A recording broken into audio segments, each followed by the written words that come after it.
लाडक्या बहिणींच्या 3.80 लाख अर्जांना ब्रेक.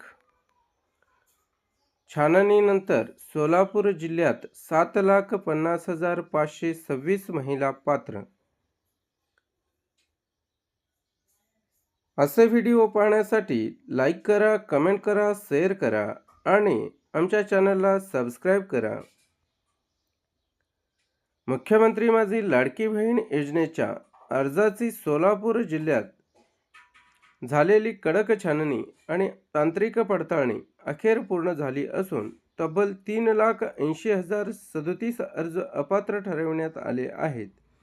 तर छाननीनंतर 7,50,526 महिला अंतिमता पात्र ठरल्या आहेत. दुबार नोंदणी, ई-केवायसीतील त्रुटी, पात्रता निकषांची पूर्तता न होणे आणि इतर कारणामुळे मोठ्या प्रमाणावर अर्ज बाद झाले आहेत.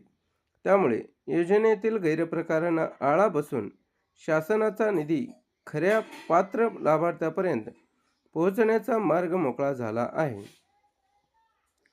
लाडकी बहीण योजनेच्या सुरुवातीच्या टप्प्यात महिलांनी मोठ्या उत्साहाने अर्ज केले. नारी शक्ती ॲप आणि ऑनलाईन पोर्टल या दोन्ही माध्यमातून सोलापूर जिल्ह्यात तब्बल 11,30,563 अर्ज प्राप्त झाले. अर्जांची संख्या मोठी असल्याने प्रशासनासमोर छाननीचे मोठे आव्हान होते. मात्र अर्जांची तपासणी करताना लाभार्थ्यांची पात्रता, ई-केवायसी, आधार संलग्नता आणि अन्य निकषांची पडताळणी करण्यात आली. एकाच महिलेने नारी शक्ती ॲप आणि ऑनलाईन पोर्टल या दोन्ही माध्यमातून अर्ज केल्याचे प्रकार छाननीत समोर आले. अशा दुबार नोंदी वगळण्यात आल्या. त्यामुळे सुरुवातीला दिसणारी अर्जाची संख्या मोठ्या प्रमाणावर कमी झाली. याशिवाय पात्रता निकषांची पूर्तता न करणारे अर्जही बाद करण्यात आले.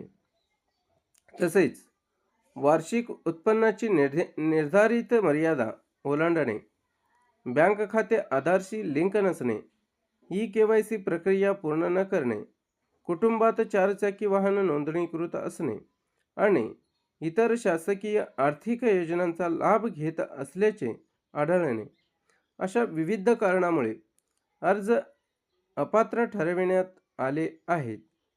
त्यामुळे छाननीनंतर पात्र महिलांची संख्या 7,50,526 वर स्थिरावली आहे.